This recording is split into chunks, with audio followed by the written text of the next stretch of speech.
Good evening and happy Monday, everybody. Happy Feast of St. Maria Goretti. And I hope that you all had a holy and restful weekend.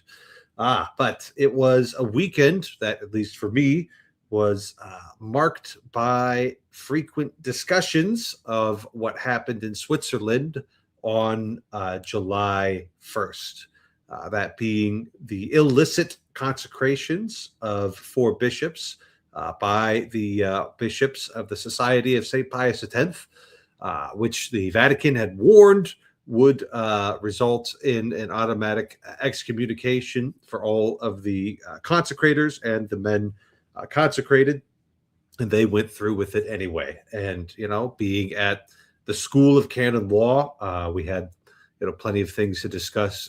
Did we think that the notes from the DDF were clear? Did we have an idea of what was going on? But a little bit of this and that.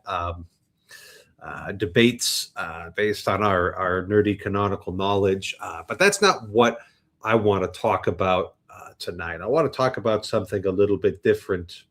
And to start this talk, I want to go back to, imagining me with some hair up here on the top of my head, being 18 years old and going off to Detroit, Michigan for my first year of seminary. And at the age of 18, I quite understandably didn't really know anything. And one of the things I didn't know is I didn't know how big a change there was to the Mass of the Roman Rite after the Second Vatican Council. I literally, and this was my 18-year-old belief, thought that they just did everything in Latin and had the altars flipped around the other way. But that was the only changes that were made. During breakfast one day, I revealed my ignorance. I thought that I had been to one of these Latin masses, and one of the older guys was like, well, no, what we do here at the seminary, that's not really it. But I figured out that there was a place I could go in Detroit where they did have the traditional Latin Mass, and it was very unfamiliar to me. I had never seen anything quite like that before. It was, simultaneously my very first Mass, traditional Latin Mass that I attended. It was simultaneously confusing, but also, a little bit intriguing.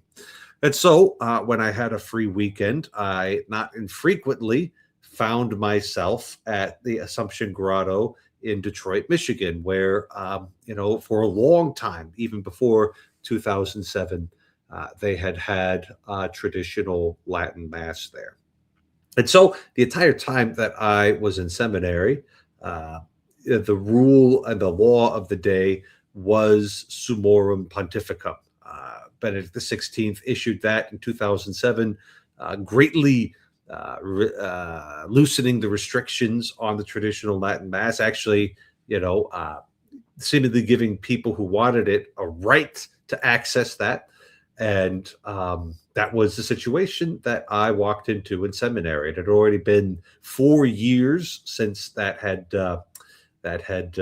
been promulgated, and that was kind of the law of the land.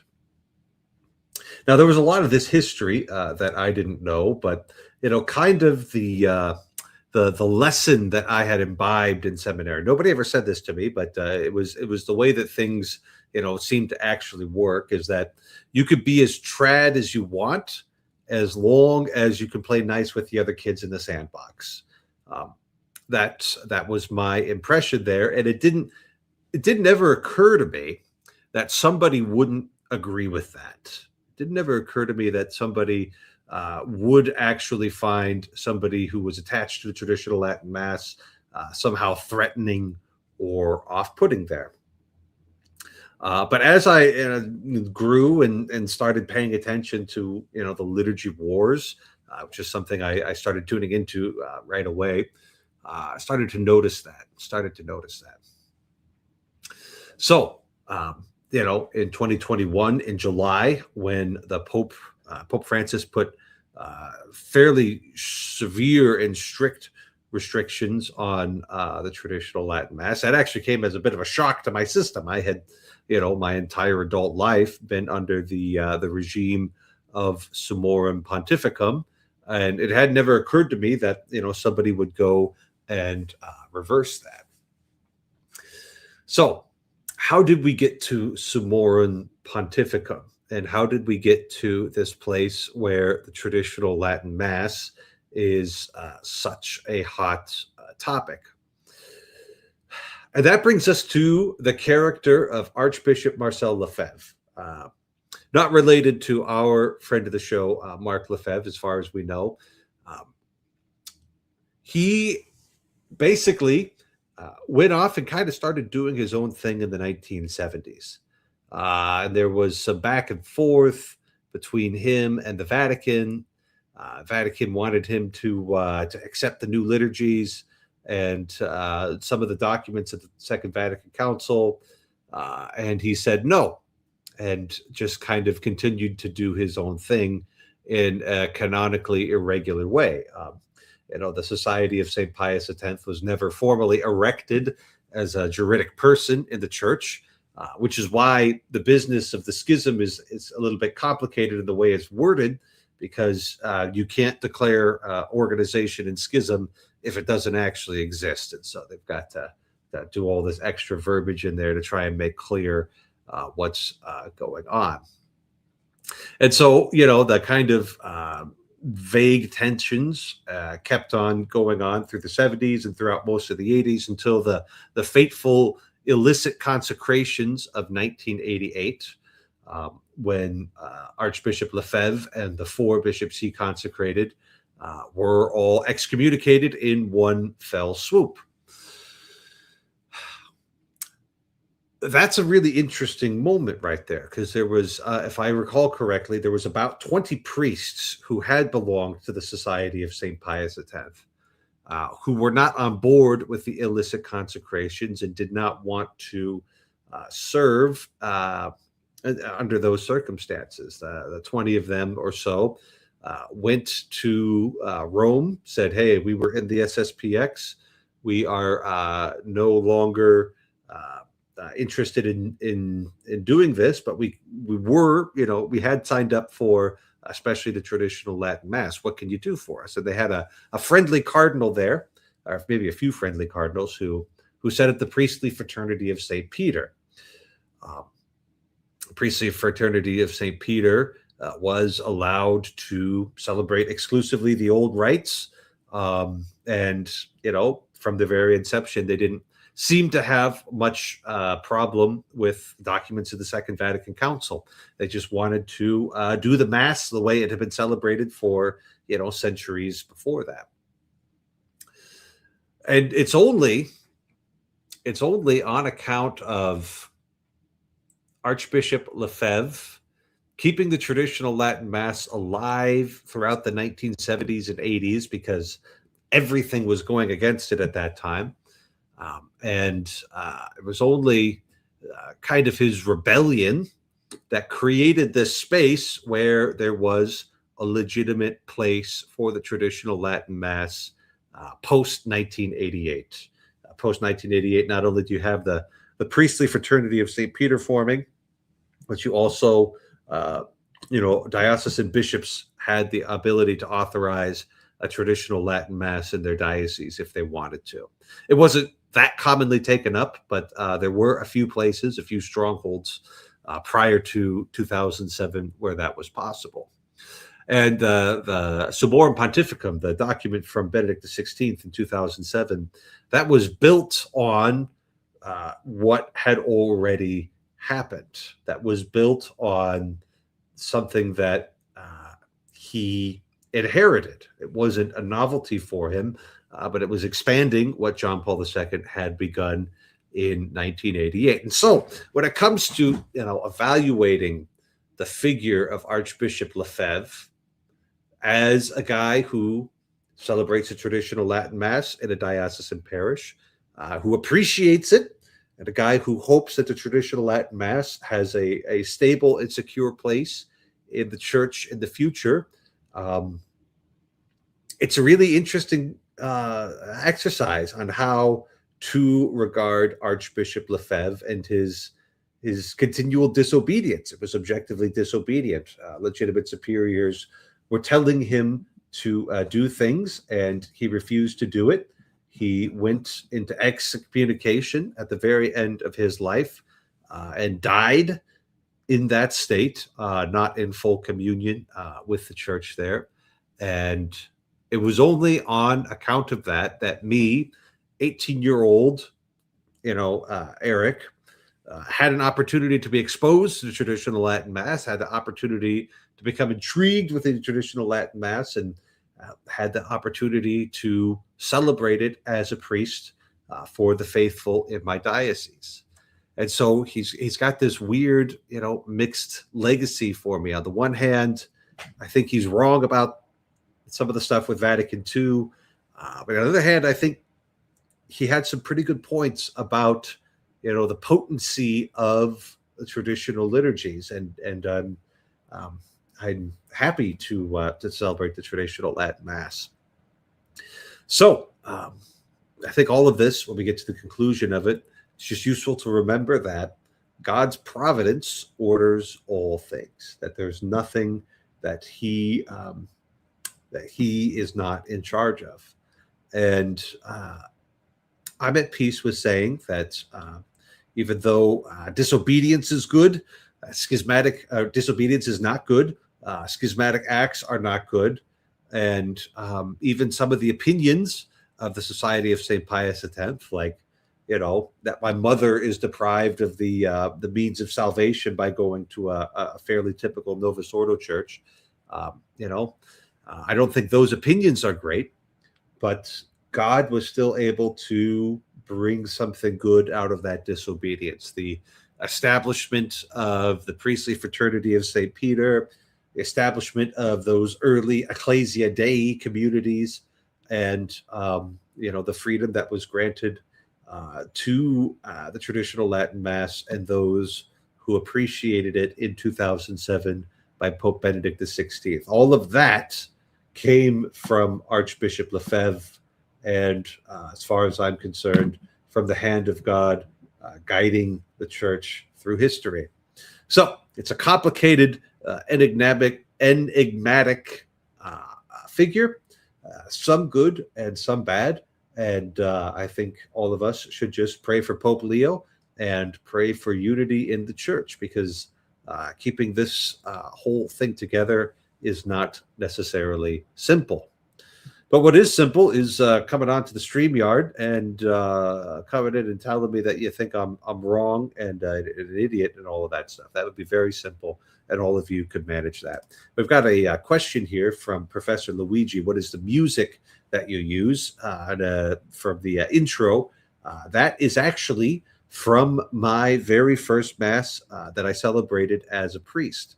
And I asked my brother to write that. It is a setting of Adoro Te Devote, words by Thomas Aquinas, and it's a traditional Gregorian chant. And that is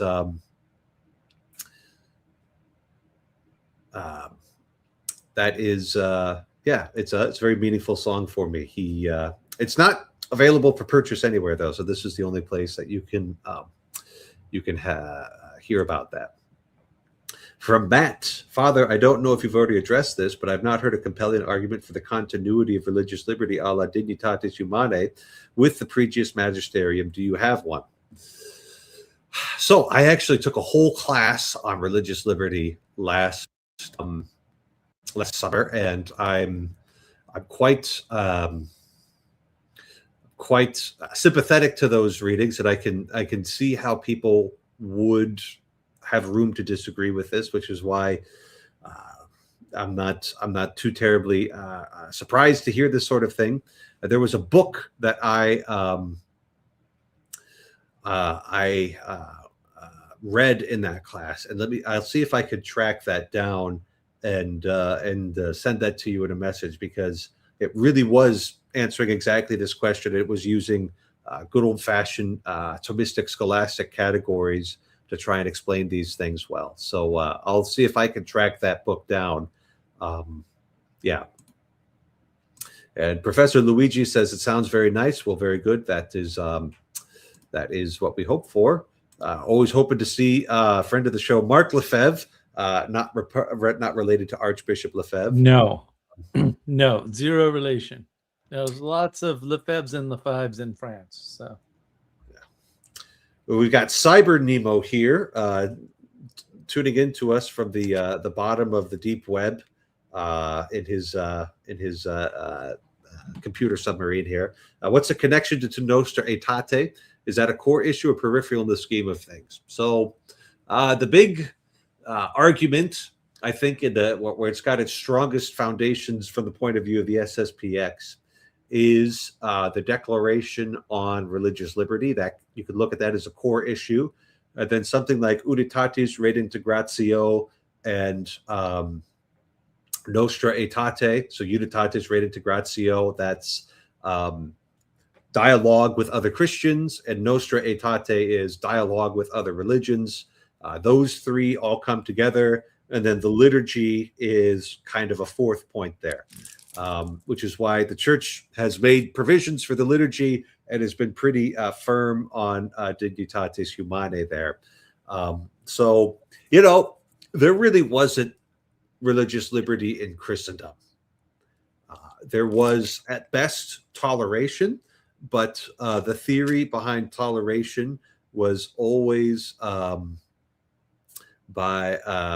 always somewhat coercive to people who were not Catholics, and so and that was considered a good thing. That was considered the natural order of things. Why shouldn't the prince disadvantage religions that are not Catholicism? And then the Dignitatis Humanae makes the argument that human beings have a duty to seek the truth, and they need to have the rights and the freedoms to perform that duty, and therefore the state should not be in any position to coerce people into believing things that goes beyond the duties of the state and is not something that they should be engaged in. You can keep in mind a lot of the Cold War context for this, the 1960s, where the Soviets were quite coercive towards not only Catholics, but Orthodox and other religious minorities as well. So you can see how, seeing the other side of things might make that a bit different. And, that kind of changes the posture and the stance of the church towards these other religions. It's a little less hostile, and it's a little less uber triumphalistic. And, all of a sudden we're entering into dialogue with them. And maybe the dialogue wasn't always carried out responsibly. I am willing to concede that there were probably times where that the Catholic representatives in some of these interreligious and ecumenical dialogues were probably selling out too much. And that wasn't in accord with the intention of the documents. Something like Unitatis Redintegratio said that in these dialogues, the exposition of Catholic doctrine should always be precise and profound. So that is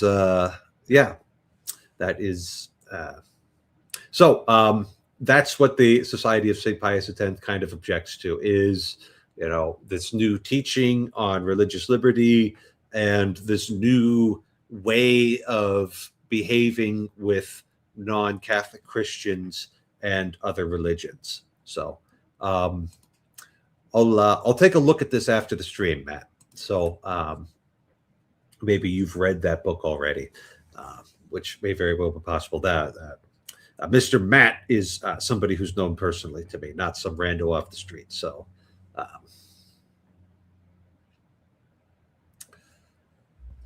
yeah, that's a lot of stuff on the recent events.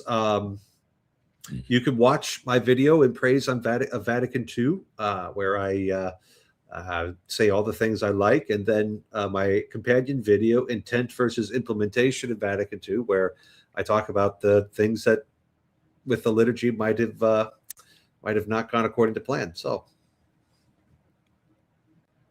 it sounds your story, Father, sounds a lot like a very familiar pattern where people get one thing will say very right, that they're very convicted about and they're actually correct about, and then they just extend that to other things. And that sort of pattern, I mean, unfortunately, we were talking about this earlier with Jordan Peterson, right?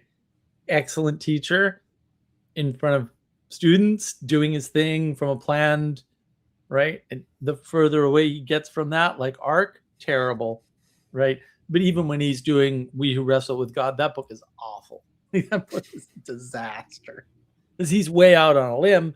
He's not working from a plan. It's pure exploration, and kind of all over the map. He's making all kinds of stupid mistakes, and it's it's a very common pattern for people because they don't, they get something right, and then they're like get full of themselves, and I can do this and I can do that. It's like, I don't know, man.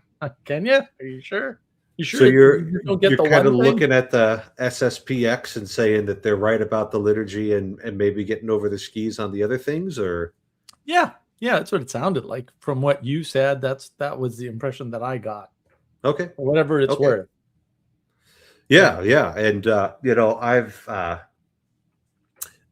there's amazing photos from that Episcopal consecration, right? Of like the gentlemen who were made bishops in full Episcopal regalia, Mm. according to our traditions. It's like that's where their power is, right there. Photographs like that are gonna draw people in, and like a Enchantment. cheesy polyester chasuble and dancing, liturgical dance, like that's not going to draw anybody in. That's all super cringe to adopt the Yeah. parlance of the youth. Yes. So, but I Yeah. think we could just use the fancy vestments too, like they're ours. So Yeah.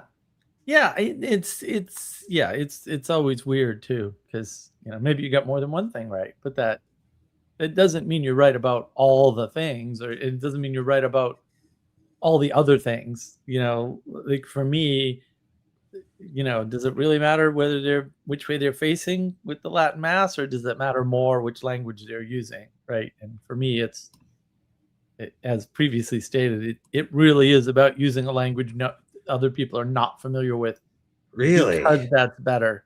I as a just look, man. practitioner of the traditional Latin Mass, I actually think that something, well, I'll say this: there's something we could do that could make our Novus Ordo liturgies a lot better. Would be the facing away. Like it's a very different, and I've been on both ends of all of it, and I've seen Oh, all of it. It's a very different maybe. Well, it might. orientation of the whole community at that point. No, I mean it might be important too, but to me, the big bucks, based on the framework that we're using, it's based on Vervaeke stuff. The big thing is changing the language. The language is a big deal, but yeah, I mean, if your argument is it's more important that everybody be seen to be together in the action and not focused on one person's face, then yeah, that would fit right with what we think too, to some extent. It's not a direct line, right? It's like you've got the problem of personification. What? Oh, well, really, the key is you just want to personify Jesus, and then everything's fine. So yeah, that would be a fair argument. It's not a very straightforward one. Yeah.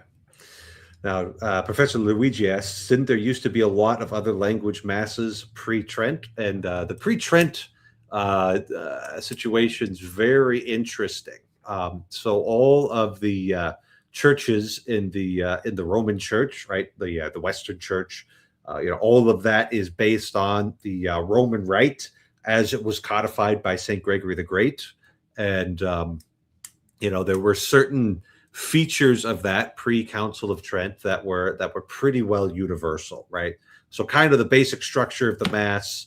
If you were in France, if you were in England, if you were in Italy, if you were in Spain, like the kind of basic structures, the introductory rites, epistle, gospel reading, offertory, Eucharistic prayer, or the Roman canon, always in Latin, right? And then the communion rites and a blessing. That was all like that. The kind of basic bones of that, didn't vary all that much.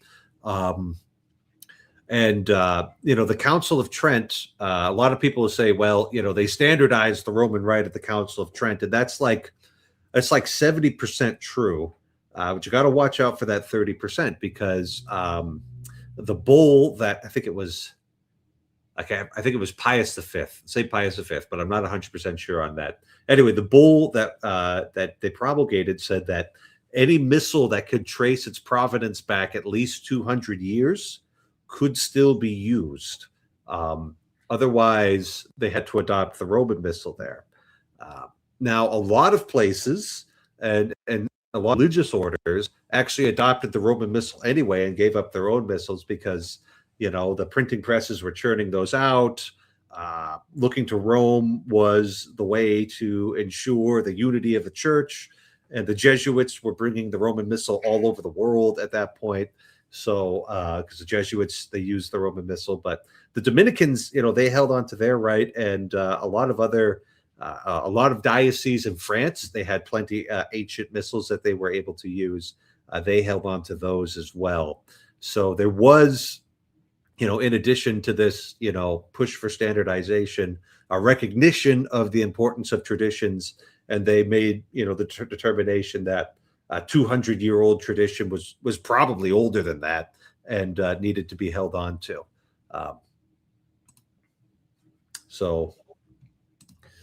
Is there anything about this that isn't a normal Tuesday? Yes, there is. It's because it's happening to me, right? The Aryan crisis, that only happens, in history books, right? The Nestorians, the Monothelites, the Albigensians, the Protestant revolt, that's all stuff that I only read about in books. But this is something that's happening to me, and I need to make sense to it on the offhand chance that I need to be able to respond to something or somebody. So that's the only thing about this that isn't a normal Tuesday. So it's a good question, relevant question, and that's my answer. So yeah, these perennial patterns are not new. That's the more you dig into Protestantism, the more you realize, oh, these are all well-known heresies. There's nothing here remotely new. Yeah. No, you can go back to like the Montanists, like the Montanists compared to the Pentecostals, they're like the same persons, they're doing the same thing, which is Yep. All right. Now got a lot of that off my chest now, and on for everybody on the internet to interact with that. Now we all have to process it. Well, we could do that together. I suppose. Yeah, it would be interesting to make a case based on the quote neuroscience or whatever you want to, about why they're right about the Mass in particular, and see if that had an effect over there in good old Rome. I'd be happy to fly out there as long as they tour me around the place. Just let me know. I'm available. That's all I'm saying. Yeah, I'm here. Here for the Vatican. Yeah. Well, that'd be a lot of fun, I think, and they would love you in Rome, I'm sure. I don't know about that. They love aggressive, direct Americans. Those are their favorite people in the world. The Pentecostals don't venerate Montanus.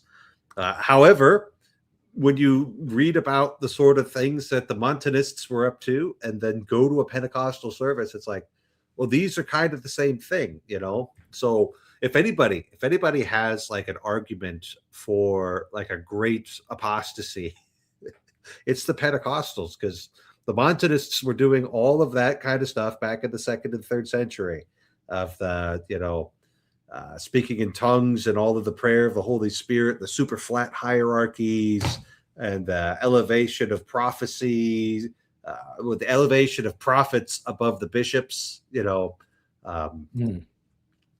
like all of that was way back in there.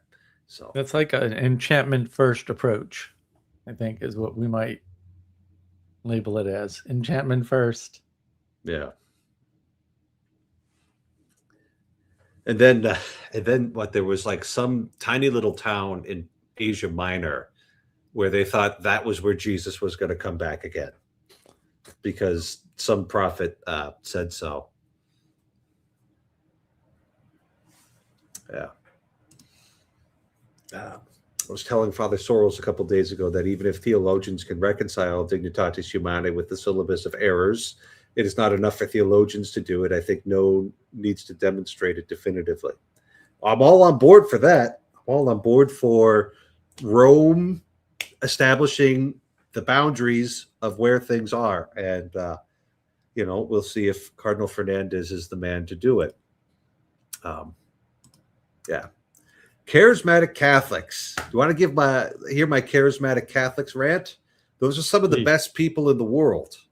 And I've had professors who gave me extremely high quality instruction. Dr. Mary Healy attended Charismatic Catholic Parish, a personal parish in Ann Arbor, Michigan, and taught me such a thrilling 3-hour night course that I stayed up for all of it, and I didn't have any, I didn't fall asleep once, it was such a excellent instruction. And so the very fact of their probity of life and commitment to the faith, unshaken, they're able to impress me on that account. That being said, I really don't like the guitar music, and I think their parishes would be better without it. So that's just what I think. But I can't just dismiss them. Like I so badly just want to dismiss them on account of the guitar music and some of the odd things they do in the liturgy. But they get such good results that I just have to just let them be. So that is what I think about the charismatic Catholics, that we're able to take some of that and integrate it in. So that's the power of the Catholic Church, baby. Yeah, charisma matters. It's important. Yeah, and it's good to have the Zealots Den in the comments section cheering us on. Always a delight. And I'll actually be visiting Boston at the end of the month, so maybe I'll bump into him. We'll see. With my parents and my brother. So that should be fun. We were looking at going over the 4th of July, and we were just stunned at the price of hotel rooms. Oh yeah, you can't. Now it's packed because everyone's there for the Esplanade thing, which I've done it a couple times when I lived up there. Well, and they're also there for the World Cup, aren't they? Yeah, in the World Cup. Yeah. Now yeah. So it was just they filled all the hotels with immigrants. Are paying $1 billion a year for their privilege for some stupid reason. Yeah. Well, July, end of July, the prices were much more reasonable, so it should all work out. Christopher. Hey, Christopher. Hello. The good news though is, Father, they've given all the immigrants licenses so they can vote Democrat, and now they have wrong way drivers killing people left, right, and like multiple a week, and people are hitting like 5 buildings a week up there, and I'm like, maybe you hit a building a year when I lived up there. What is going, like, it's bad. It's really bad. I'm like, what is that? They're having like press conferences about what do we do about wrong way drivers? I'm like, if people can't read, they shouldn't have licenses. I don't know. Why'd you give them a license? This isn't that hard. New England, unlike some other states, is pretty good about which way to go and which way not to go. So now I don't know. I think that all of my charismatic friends are a lot of fun, but I also think that my trad friends are a lot of fun. So maybe I just have a really weird definition of fun. Well, it's got to be a varied thing. Everybody wants to reduce and whatever. And the church's problem is, it won't set boundaries. That's part of the recession of the church that is ongoing. And we've got to stem that tide because that's a disaster. That's not doing anybody any good. I It's getting think worse. my opinion would be that you need to have like the charismatic Catholic thing with the guitars, whatever, and have that be a separate thing from the traditional mass, whatever. Oh, the traditional Latin mass people would blow their gaskets if they had a guitar at mass. Yeah, you don't Like, want the don't guitars worry in about mass, that. but you want another That thing. separation has been taken care of. Yeah, Yeah. no. What they need to do is, if anybody is caught bringing a guitar on church grounds, you immediately blow them up with dynamite or C4 or some other. That's what they need to do. Guitars do not I belong mean in that churches. Sorry. that sounds Now, like would cause structural damage to the Mark, building as well as the people. So maybe not exactly that. But yeah, yeah. The main problem is that you can't censure somebody without a warning. So uh, you need to figure out, whether or not there's a delict involved. And I do think, yeah, actually, a delict, we could make it a delict, but I think getting blown up would count as an expiatory penalty. And so that would need to be added to the Code of Canon Law. This is why we don't invite lawyers anywhere ever. Hold on now. Hold on. Lawyers have done an important service for America, right? Maybe you saw the news story. Our best player got a red card in the last World Cup game and wasn't supposed to be playing here. Well, like, okay, all right, come on, bring it on, bring it on. We will figure out the FIFA rule book better than any of the FIFA people, because this is a litigious player versus player zone, and we have the best lawyers in the world. So, yeah, we were going to get that overturned, no problem. Fair enough. Fair enough. Very important. Well, it seems like our friend from Boston agrees with your assessment there, Mark. So he's not wrong. It was Do Nothing Duval Patrick first, who Obama plagiarized, and then he said, "Oh no, he wasn't really plagiarizing, man." Like, that's what plagiarism is, but that's fine. Scumbags. Yeah, and it just because he's the one that went to the RMV and said, "Stop checking residency requirements for licenses," because licenses were considered, because they had that gate on them, they were considered sufficient ID to vote, and so that's how they did it. Yeah, it's such an obvious tragedy and crime. It's such a great idea to let non-citizens vote in your elections. Like, just imagine, the opportunities that we're offering people. They were spending, so they had a big kerfuffle a few months ago, maybe a year ago, I forget. Because what ended up happening was they had a $2 billion budget shortfall in the state, and that was from the immigrants and housing them in hotels like England was doing. So they're laundering all the money through the hotel chains, and that they were like, "No, it's not that." And they're like, "But you're actually spending $2 billion that was never budgeted for, and now you have a shortfall. You don't think there's some connection between this 2 billion and this 2 billion?" And then they got caught. No one cared. And we know that because we were trying to get hotels up there just off season, regular, on our trips, and we can get them. They were all booked. And we were like, "But there's nothing happening in these places. Why? Not in the city, but outside in the suburbs where normally there's tons of hotel space." Nope, completely booked. I don't know when are the tall ships going to be there when you're there, Father? I thought that was like right around now that they were there, but they might stay in port for a while. I will get to see them then. Haha. Because we're going up. Well, first we're going up to DC, and then we're going up to New England. Yeah, it'll be fun. It'll be fun. I think I'm going to ride the train up there. Which one? The Northwest Regional or the Acela? Acela? Yeah. Acela. That'll be a good trip. I think you got to stop at New York, I think. Yeah, you got to stop in New York and change trains there, especially for Acela, because Acela is the weirdest train in the world.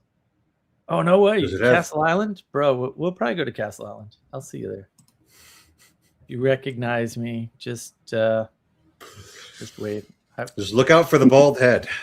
My problem is, man, I was at a grocery store, this is years ago. I was at a grocery store, and one of the guys I had worked with lived, on the other side of town, like a mile from my house. And we both worked like far away. It was 20 miles or whatever. And I was in the grocery store, and I'm just pushing my cart and doing my thing, but I'm in a grocery store, so 15 minutes door to door, baby. I'm in and out, and all of a sudden it crashes into my cart. And I'm like, what the? And it was him, and he's like, "Hey," and I was like, "Oh, I didn't see you," because of course there are no people in the grocery store. There's just the things I need and obstacles in the way. That's the only two things in the grocery store. So I don't do much better in I get overwhelmed in crowds too. Like I can't deal with. I just can't. People are terrible. Cannot recommend. Well, we're kind of stuck with them. At the very minimum, you're stuck with yourself. You're not getting rid of that. I don't feel stuck with myself though. Myself feels quite autonomous. Thank you very much. It's the other people that are in my way, not me. I'm not in my way. It's great. Okay.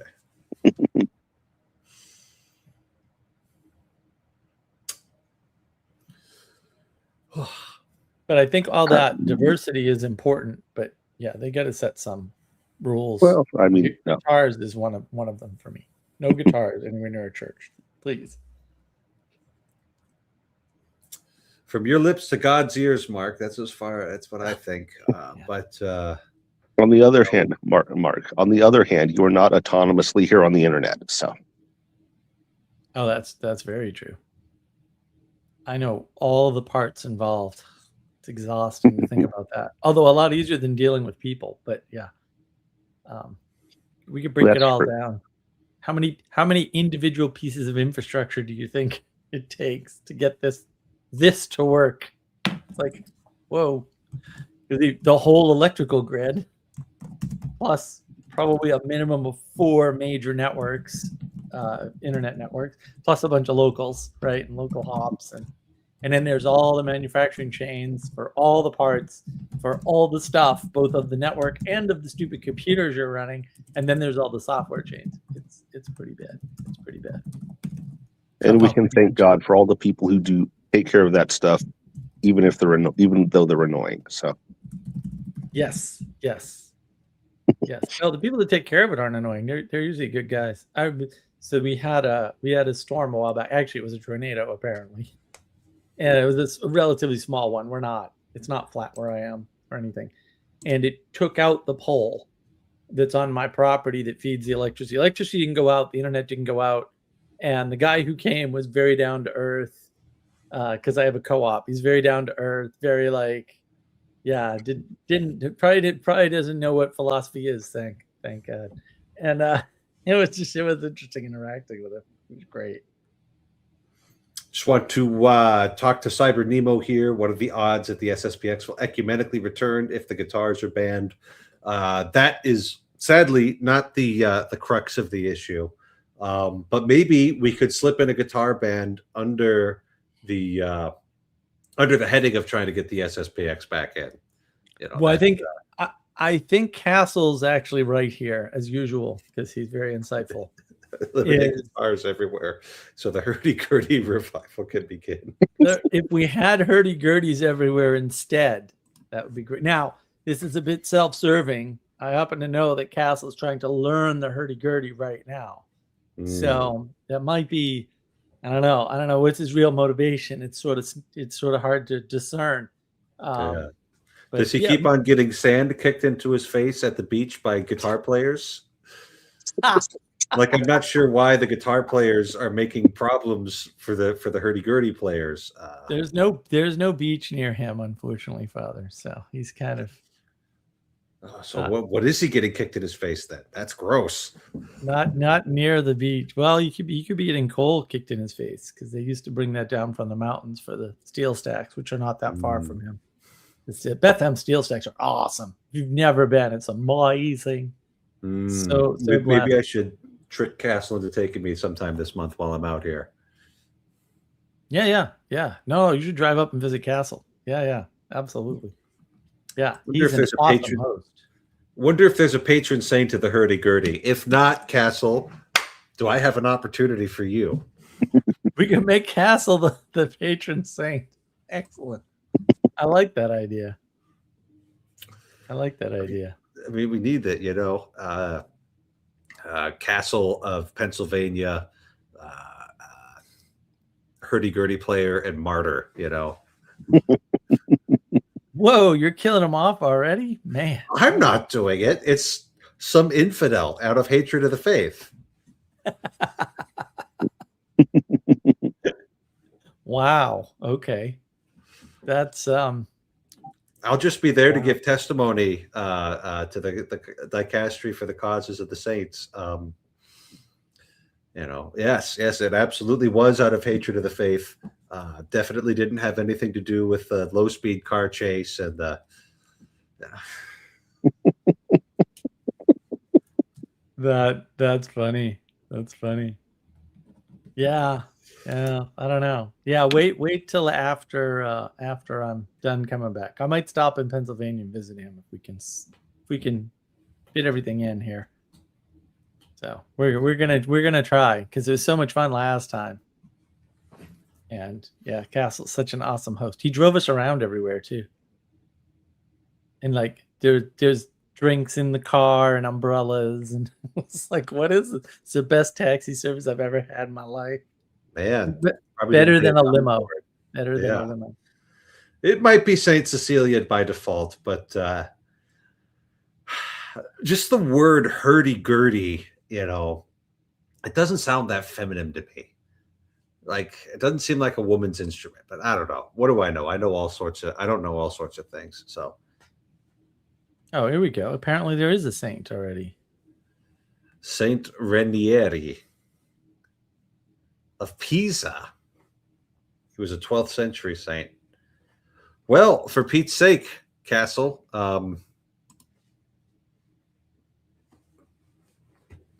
it's not over yet. Don't be. We'll see.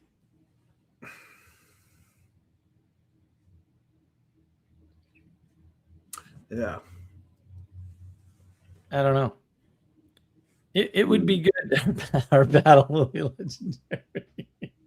Castle's got a sword, so I don't know. He's kind of ready for this sort of thing. I wouldn't mess with him. He's all trained up. Oh, that's good. That's good. We need somebody ready to go.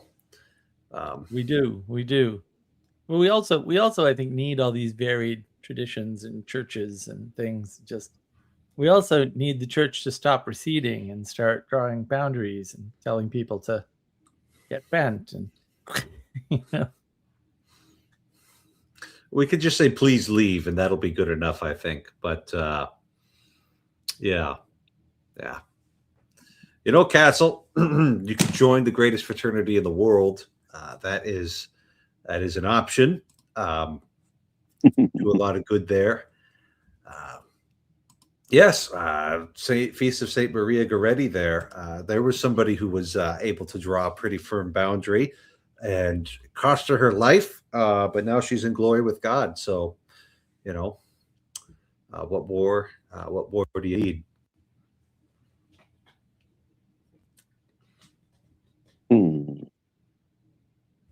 Which boundary was this that she drew? I'm too proud to know that already. She was like 12 years old, and there was a older boy that was making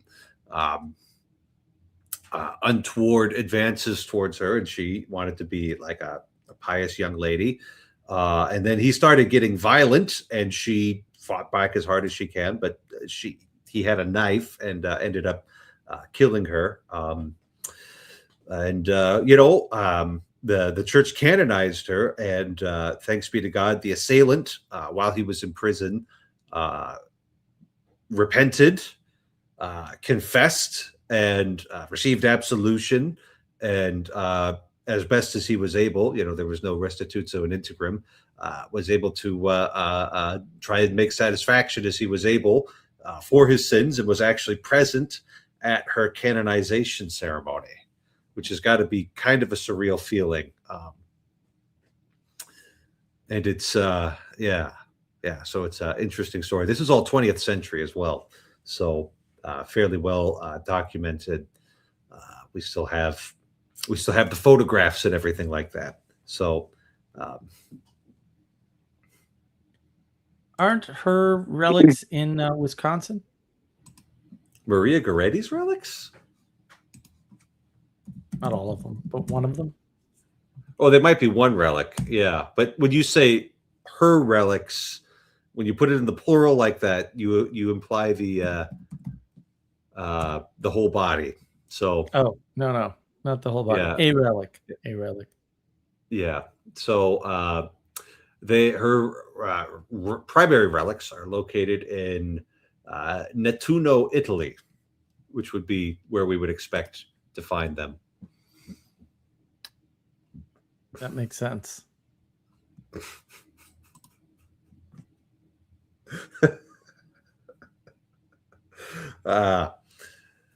Yeah. Sorry, that's a Catholic joke right there. You guys might not get it, but I thought it was pretty funny. So thank you, Matthew. Oh man, you guys are Googling while I'm on the stream and not telling me anything. Botolov of Thorny. What's he the patron saint of Cyber Nemo? I've never heard of any of these. Why would anybody want to do this? I don't think I qualify anyway, but he's probably like the patron saint of internet infrastructure or something like that. The patron saint of the internet. The patron saint of memes. The patron saint of emojis. I mean, I know there was a thing about. I did see a thing like last year or something about a new patron saint of tech support or something from some out of California. What's really fun is this whole patron saint thing is 100% bottom up. Yeah, right. You know, like there'll be some occasionally it'll be a top down thing, like the bishops of the United States, you know, saying that Mary, under the title of the Immaculate Conception, is the patroness of the United States of America. But like for all of the fun stuff, you know, like Saint Anthony being the patron saint of lost things, you know, like that's a from below, you know, phenomenon. It just kind of catches on there. So apparently he's the patron of boundaries, which is excellent. Something that you should be a fan of. I'm a fan of boundaries too. You know, you see that door right there? Well, you can't. Well, maybe you can. Yeah. It's a good door right there. It's a boundary marking where the air conditioning ends and the unair conditioned place begins. Which room are you in? 3rd floor. Oh, okay. I don't know what that looks like. Okay, fair. Yeah. Trust me, it's. I mean, maybe South Carolina had some of the same heat, but it's been savage recently, and we just got a break from it. No, it's been terrible here. 100-degree days, 100-degree days, heat index 109, 112. It's been bad. Yeah, you just walk outside and you can't even breathe. It hasn't been can't breathe for us. Maybe that's because we're used to it. But I mean, the humidity was pretty gnarly. I've got 4 weeks until I'm back in North Dakota. And then you got to start planning FargoCon. FargoCon, yeah. Yeah. I'm continuing to ponder that. And Catherine hasn't messaged me back yet. So I will poke her in case she's not on Discord. Might be that she's not on Discord anymore, which is a perfectly fine decision to make because she has real life things to do. Especially with who she was hanging out with, those losers, the sabotaging little losers. Yeah. So anyway, nothing's promised, you people who are listening, but I am pondering things. I'm in the pre-contemplation stage. Did you reach out to Ted? Because he did a thing. So, well, he did a small thing. I want to go big. Oh, okay. Well, fair enough. Yeah, Catherine's the person for that. She did a one. But I have more reliable ways of contacting Ted. So, good. I just wish he still came on. I know why he doesn't. He's got, what, 7, 8 mouths to feed. Terrible reason. There's no. Christopher's got mouths to feed. He's here. Come on. What are we talking about here? How many mouths is that, Christopher? We 2. 2. Yeah. Yes. Okay.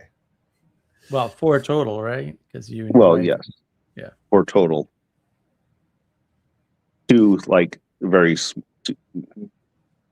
2 dependents. 2 total dependent mouths. But yes. Total dependent mouth. I love it. Ted's got you beat on volume, man. Yeah. I can't speak for the quality, but he's got you beat on volume. Ted's kids are a delight. I don't know about the new ones, but the other ones were. But it's too bad. I haven't met Chris's. I haven't met Chris's. His children might be like virtuous prodigies. Like, I don't know. Well, you have to have FargoCon so that we can get him out of Alaska to find out, because he's already on board. So, if you want to meet the kids, you got to have the FargoCon, man. Like, trade off. That is true. And you might find out that Fargo is just such a nice place to raise a family too. You might be trapped in Alaska for other reasons. Also, Alaska sounds awesome. I want to. Don't pull him out of Alaska till I've been there, because I need someone to show me around when I visit. I know it's not the same thing, but I lived in Norway for 2 years, and the solstices, both of them are brutal for exactly opposite reasons. Like the winter's worse than the summer, I think, but the summer had its own problems.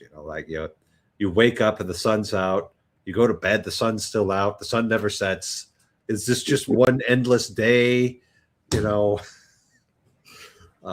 you see, Father? Did you see my buddy Lantern Jack released? He does the Ancient Greece Declassified podcast, but he also has a YouTube channel. He released a thing on the Odyssey talking about how maybe there's a story embedded in the Odyssey that's actually 2 stories, right? An ancient story about a trip to North America. Huh. And he makes the best case ever. Like, I mean, Jack's awesome. Like, he's a real scholar. Like, he's a top 0.1% guy. He did such a good job laying it out. It was really good. Yeah, if you haven't seen it, you should watch it. It's the case he makes is like, it just puts the crazy conspiracy people who might also be right, like the Randall Carlsons of the world, to shame. Like, he lays it out so nicely. He's got very reasonable ways of talking about this stuff. I mean, it's not impossible, right? Like, the Vikings made it. Christopher Columbus made it. Somehow all the people who were there already made it. Well, they describe in the Odyssey, it describes this, no sunsetting thing. So that would be like a trip up to the Arctic Circle then. Yeah, a trip up to Norway or something. Yeah. Mm-hmm. Yeah. Well, and it also describes how the window wasn't open until that happened or something. He goes through it in the video. And like I said, I'm sure it's on his regular podcast, Ancient Greece Declassified. I think he's got the website, ancientgreecedeclassified.com too. But his Lantern Jack, his channel is great. Like, I love that guy. He's awesome. The thing about some of these questions is that we're just never going to have enough evidence to really convince people. Oh, no. I told Jack I commented on the video. I said excellent, because it really was excellent. Like, it was really well thought out. It's very careful. But I told him, I said, because at one point he said there's a parallel story. I think he said there's 6 or 7 stories about going across the Atlantic, basically, that looks like they're similar enough.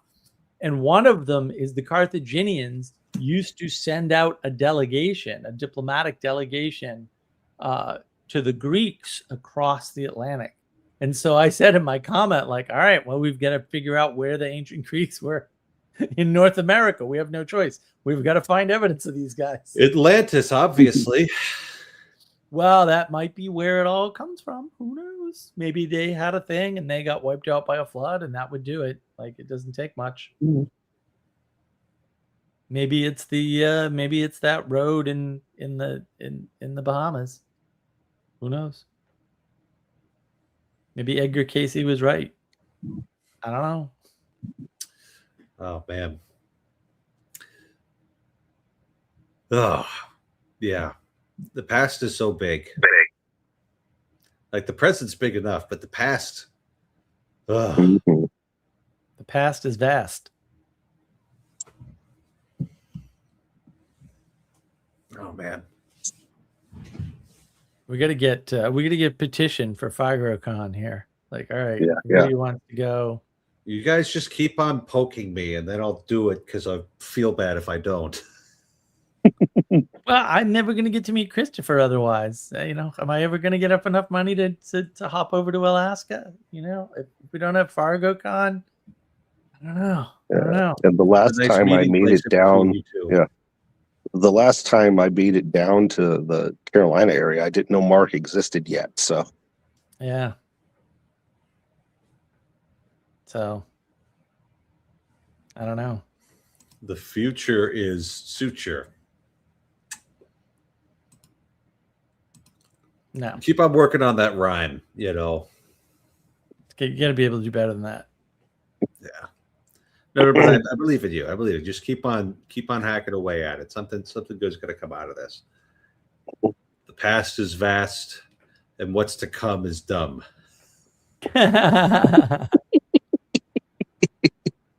So, Father, what do you think with respect to your original topic here?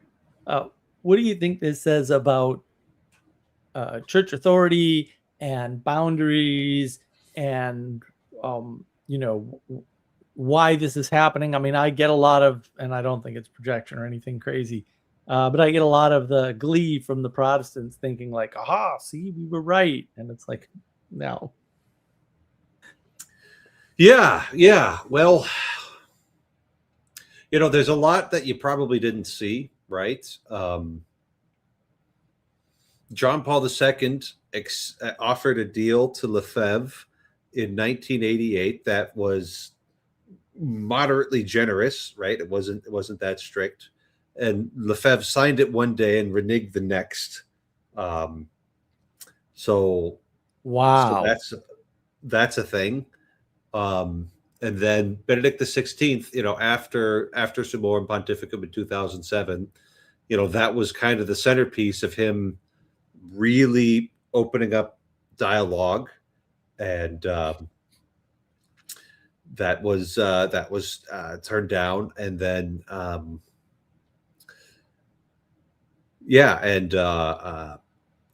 even Francis, who was a little less amenable to them, he had some olive branches that were offered. So this isn't like a thing that just kind of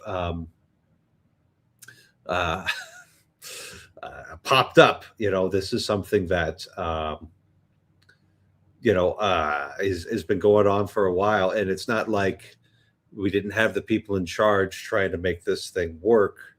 But ultimately, when it comes to the illicit consecration of a bishop, like that's provocative right there in the Catholic mind, that was the point where they went and crossed a boundary there. Sorry, and they were warned. So. Yeah, and they were warned. Can't believe you managed to get Lefebvre on right after the SSPX schism. Sorry, I had to laugh about that because I couldn't think about what you had asked already. And then the thing, I understand that the pursuit of the truth is good, and that when somebody's having a serious theological difficulty, like it's very understandable for the people who object to Dignitatis Humanae to have a serious theological difficulty. They have statements from the popes in the 19th century that back them up pretty well. So they're not just making stuff up. Mm-hmm. Mm-hmm. But when it comes down to it, the relationship of church and state and the relationship of church to other religions are tertiary theological questions that probably don't have a forever answer. Right. right? Mhm. So like they're things that are going to need to be continually renegotiated based on what century you're in or what country you're in. Mhm. Not something that you could have a once and for all question on. Right. And it's derived from the central truths of the faith and some of the secondary truths of the faith there. So even if, like, I just don't think this is like Athanasius. He got exiled like 6 times, right? But this was over the divinity of Christ. Like, that's Mhm. as central a theological issue as you could probably get. You know, Yeah, yeah. this is so much more extrinsic and extraneous. Um, Even like the debates over the jurisdictional supremacy of the Pope, even those are more central. I think that's the Catholic Orthodox schism. We could iron out the filioque in a few months if we really needed to. So so that's kind of what's going on, is that they're drawing a line, like a really hard firm line in the beach, where 200 years from now it's probably going to be washed away there. Could you unpack that for us? That's an important point. Not sure which that you're referring to, so go ahead and drop the that which you mean, and I'll speak on that a little bit further there. Well, probably what's substantive and what's tertiary Sure, or sure. So secondary or there's, whatever. I mean, like, we're interacting with two different hierarchies of truth here, right? One of them is a hierarchy of certitude, right? So, a dogma is revealed and declared by the church to be revealed, which means you need to assent to it with Catholic faith. And if you're denying it, you're committing a grave sin, which actually cuts you off from the body of Christ. So that's really serious right there. And then there's secondary objects of infallibility, those things that need to be true in order for revelation or certain fundamental constitutive things in the church to be true. And then there's kind of the third area where we spend a lot of time, ordinary magisterium, where these things are taught and they're binding, but they are not per se irreformable, right? And then there's prudential theological judgments, which don't really that's more of an exercise of governing authority than it is teaching authority. It's like, hey guys, we're just not going to talk about this right now. So an example of that was late 19th century. Scholars were openly wondering if the letter to the Hebrews was actually written by St. Paul. And that's an ancient debate right there. That's not, German shenanigans. But the Roman liturgy had said that it was the letter of Paul to the Hebrews for centuries now. So the Vatican's like, we're just going to put a moratorium on this because it's offensive to the piety of the people. We're not saying that you guys are wrong. It's just, and then they kind of loosened up scholarly inquiry after that, when they figured out that it wasn't going to blow everything up. So that's one of the hierarchies you're dealing with, the hierarchy of epistemic certitude. That's more of a function of dogmatic theology right there, which is, what does the church teach? Then you've got, kind of a hierarchy of truths by centrality. How central is this? And the commonly cited thing is that the mystery of the Trinity and the mystery of the Incarnation are the two most central dogmas of the Catholic faith, and you need to be able to have all of your teaching radiate out from the middle of that, because you've got God and Jesus incarnate, like, right at the middle of all of this, right? There's no other way to do that. And then kind of in the secondary realm, I think you would have ecclesiology, Mariology, pneumatology, soteriology, eschatology, sacramental theology, and probably a dozen more ologies that I'm not, listing right there. And then when you get to things like relationships, ecumenism and interreligious dialogue, relationship between church and state, we're not going to sit there and say that there's no theological content to that whatsoever, because church is the body of Christ, you know. So obviously, everything we do is got to have. If you're going to understand it, you're going to need some kind of theology. But you're so down into the weeds and the dirt there that you're never going to get the purity of something like the Ubiquumque Creed, which gives you that nice, crisp, precise language to talk about the Trinity, right? So it's always going to be like shifting sand. You know, the relationship between church and state was very different in the first centuries of the church. It was very different with the Roman Empire. It was very different under a feudal society. It was very different in an early modern period. As very different in the United States, you know, because like the one of the papal legates like wrote a letter to George Washington when they were going to appoint Archbishop Carroll, was like, "Hey, we're doing this. Is that fine?" And then might have been Benjamin Franklin as Secretary of State, somebody, and they're like, "Yeah, we don't interfere with that at all. You have the First Amendment. They're free to practice their religion. So go ahead." And you know, his brother signed the Declaration of Independence, so he was kind of the guy, you know, well trusted by both patriots and Rome to establish the big formal structures. The Archdiocese of Baltimore, the Primatial See. That's a title of honor that can't be taken away from even a decrepit city like Baltimore. There. So all of that to say that, you know, this is a tertiary issue, and I don't think it's worth breaking communion over. It's such a mess. It's always going to be a mess. Whereas you could have a pristine doctrine about Christ and the Trinity and sacramental theology and that sort of thing. So hopefully that was enough unpacking right there, and I didn't lead somebody further into confusion, because I don't want to do that. So if you gave me some feedback, that'd be nice.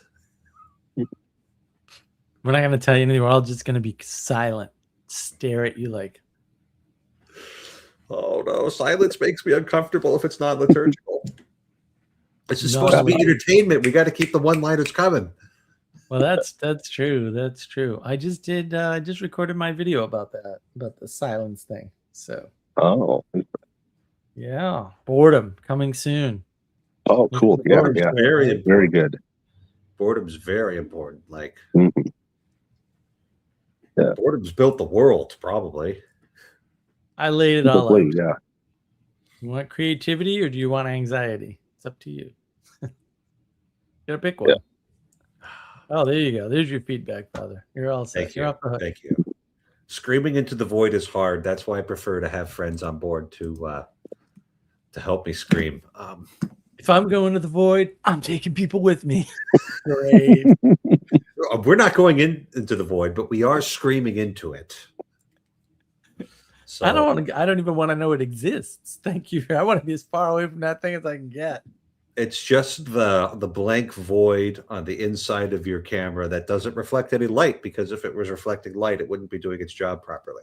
So that's the void right there. I see. I get to stare at my screen. Yeah. It's close I know. enough. If we want entertainment, I could say that I recently looked up the Catholic dogmas on the Google, and it gives you a list of like 255. Would that be more or less accurate? It's probably more than that. But this is the thing, is that you don't actually have to know them. Well, I had looked through them, and I re-looked through them, and I realized that even as a Protestant, they're mostly okay.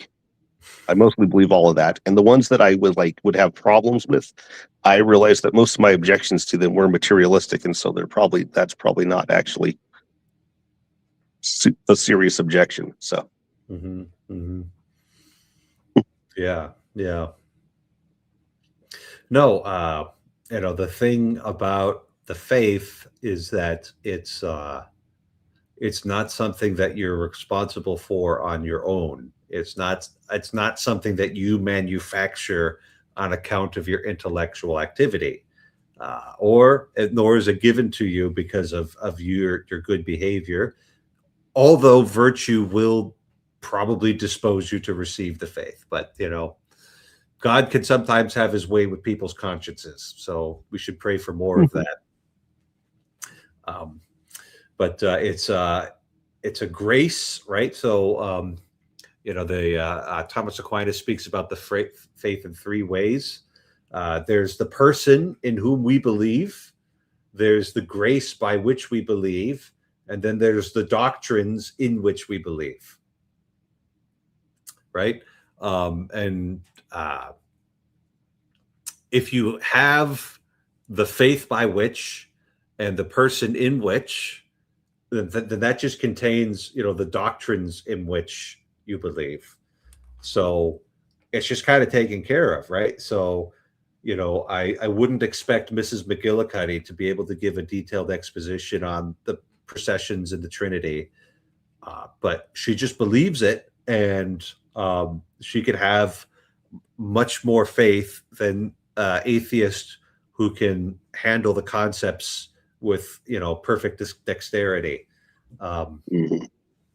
So that is so yeah, when the faith by which and the person in whom you believe is much more important than the articles such as it's articulated by the church's teachers. But there's somebody who would like you to do some articulations, and this is just a continual curiosity, and answer how you wish. You don't have to spill your guts up on the stream. But he's asking about what you think about the Marian dogmas as a person attending a Protestant church. Well, that's the thing. The objections that I know of to the Marian dogmas, as far as I know, they just reduce to materialism. The arguments there. So, and if your goal is not to be, since my goal is not to be as anti-Catholic as possible, that doesn't really. They bother me a lot less than they would the average Protestant, I think. So, yeah. Now, just in case,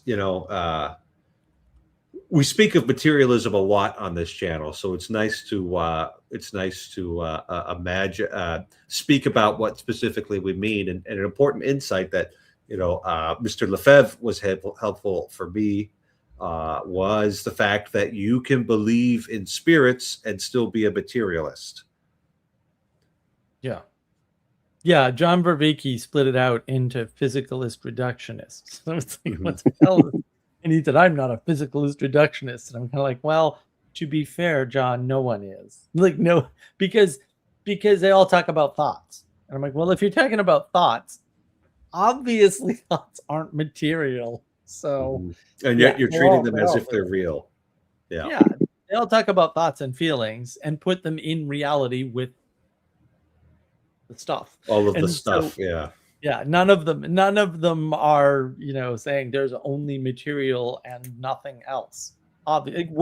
Speech is actually non-material. They try to make it material by saying, but there's vibrations involved. And I'm like, well, maybe that's just the medium. Something's making the vibrations that's not the material. So right. They want to say that the non-physical whatever arises or emerges from the material or the physical. From the material, right. So they make the material primary in their model, right, which would make science the head of everything, and religion below it. Yeah. Yeah. And then I've heard that talked about like an inverted Platonism, right? Where you've got with the most real at the very bottom, and then all of reality. And so by the time you get to more complex organisms, they're less real than the, electrons rubbing up against each other. Well, it would be interesting. Maybe that is a new heresy. Maybe scientism is a new heresy because it's materialism based. Right, because the heresy is materialism plus logic and reason and rationality alone equals master of the universe. Basically, that's their basic. If we're going to use heresy in its proper definition, it would just be a species of atheism. But sure. But no, that'd be apostasy. It'd be apostasy. That's a total repudiation of the Christian faith right there. You can't. Sorry, I was just studying penal law today. All right, so I've got these things really dialed in right now. Apostasy is a total repudiation of the faith, or one of the central dogmas without which you can't actually have faith. So no, you were just better 4 years ago, Father. I'm just going to say it right now. I'm doing this in obedience to my bishop. Ruined you. It's completely ruined you. I think it's just brought out latent potent potentialities in me that were always dying to be expressed. Yes. Can confirm right there. For sure. Oh, really? The Greeks talked about this. It might be. But was that a Catholic heresy or no? It would qualify as apostasy. Is it apostasy? I don't know that it like. So heresy is an obstinate denial or doubt of something revealed. And apostasy is a total repudiation of the Christian religion. I don't know why that would repudiate it. Because how about Manichaeism? Exist? It is well, no, it's not necessarily true. See, okay, so you're trying to figure out a way to have Ionian atomism in a theological system. No, but yeah. There's a very subtle and I think important and interesting distinction for y'all, okay? Because I'm not in your club, right? Which is you all are certainly treating the new atheists and the crazy traumatized Protestants who pretend to be atheists, different things, as though that's what they're doing, as though they believe in God despite their scientism. Like that's how you're treating them. Like that's what Bishop Barron did in the Four Horsemen of Meaning conversation with Peterson and Vervaeke and Peugeot. Like very clearly, he was like, okay, so we're all on board with creation and that there's a creator, right? And proceeded from there. And it's like, but they're not. They're definitely not. Like, yeah, Peugeot. How did you miss that? Peugeot would probably affirm creation. Oh, absolutely. A billion %. There's no. Yeah, but there's two other people in that conversation, so where it would be a little more tricky. So no, they would. And look, I mean, Sally Joe had the brilliant idea to ask for Vicky one day, and it took him 2 minutes. He had to reason his way into it. Yeah. So he doesn't believe it. Like it doesn't take you 2 minutes to say yes. Like it takes approximately half a second to say yes. And then you proceed from there, right? You can proceed with a justification after the answer. He reasoned his way into an answer. That's backwards, right? And so he I mean, if you're not at being as good, you've already rejected the creation for sure. So that's a problem. So, but he's a traumatized atheist. He's not a real atheist. That's the point. That was part of my point. Okay. Peterson's a real atheist. He comes by it honestly. Vervaeke did not come by it honestly. He got traumatized in a couple of really horrifically important ways. Terrible stories. It's like, whoa. Yeah. So we're dealing with canonical categories here. Yeah. Code of canon law only applies to those who are baptized or have been received into the church. Mm-hmm. And then anytime somebody from outside of the church has some sort of interaction with the Catholic Church. So Protestant who wants to marry a Catholic is going to have to go through a process to get that permission, right? But although it's probably the Catholic who's getting the permission. So I don't know if these canonical categories are going to be useful for us in order to deal with a Jordan Peterson or a John Vervaeke, since they're not subject to that law. So heresy might not be the right word. Apostasy might not be the right word. We were just going to say it's an error. Well, that's fair, Father. That's fair. Yeah.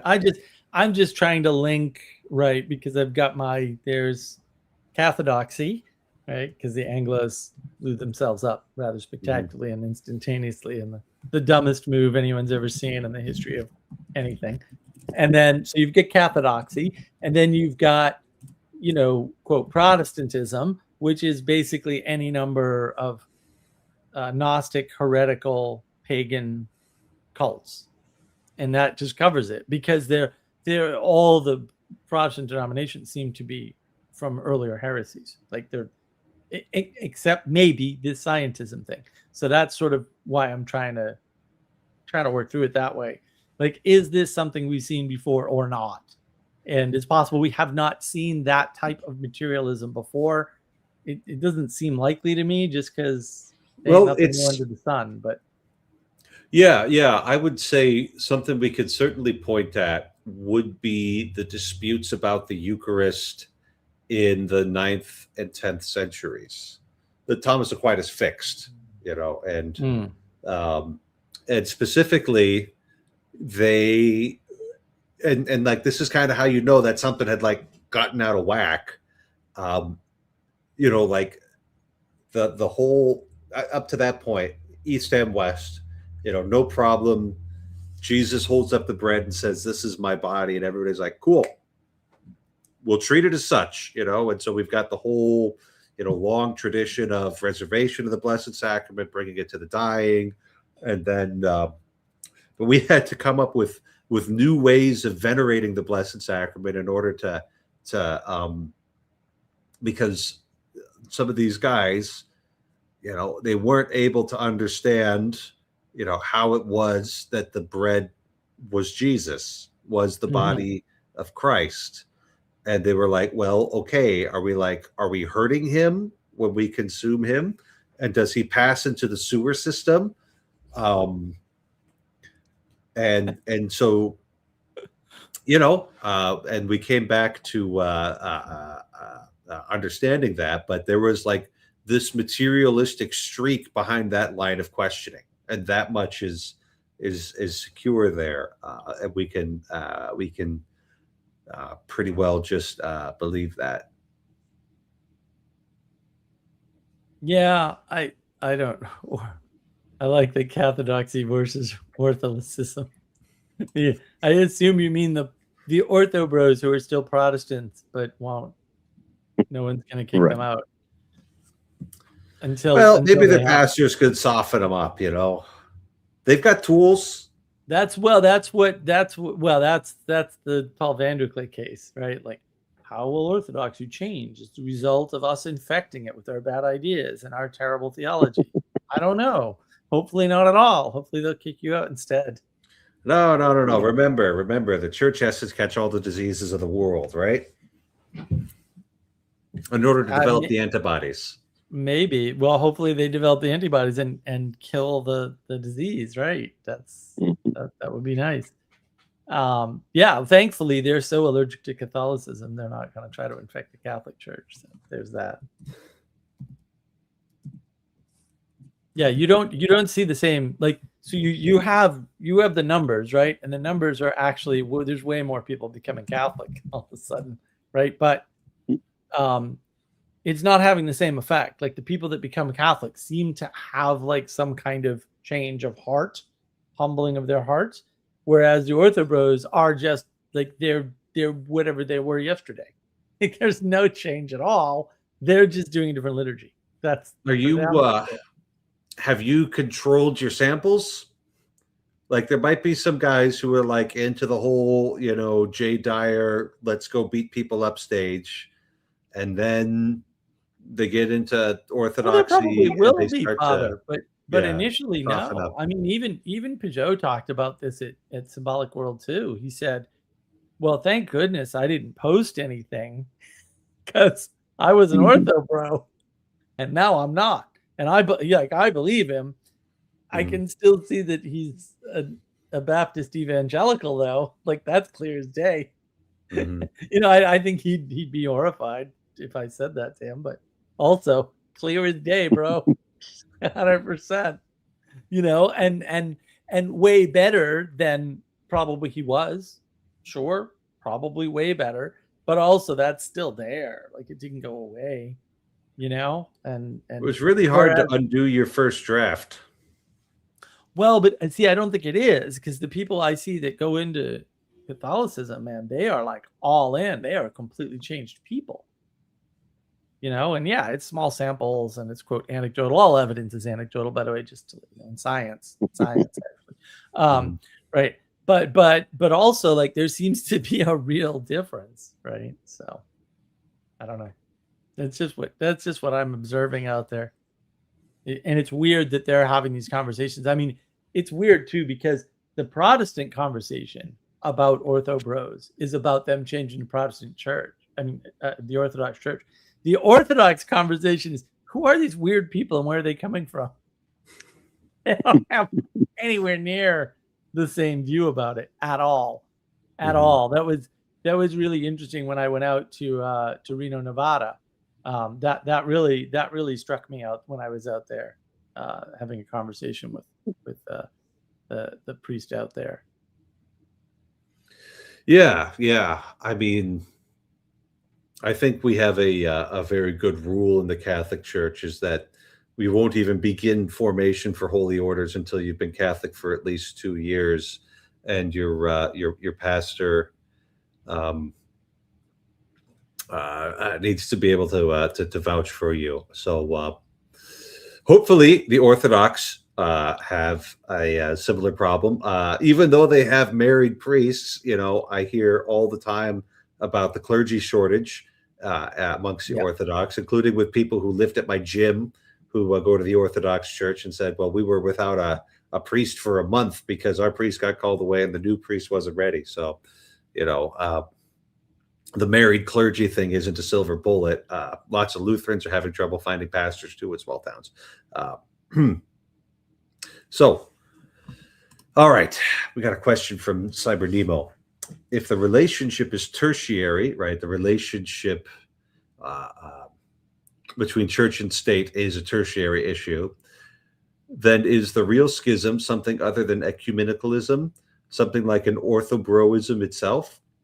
No, you can still schism over that, right? You could still have a schism. Schism, as a canonical term, is a refusal of obedience to the Roman pontiff or those in communion with him, right? This is why we were trying to have a theological dialogue with them. It's not like trying to have a theological dialogue with somebody who rejects absolutely everything that you believe. These are guys who sign on to Vatican I and say that the Pope has ordinary, universal, immediate, and supreme jurisdiction over all Christians, right?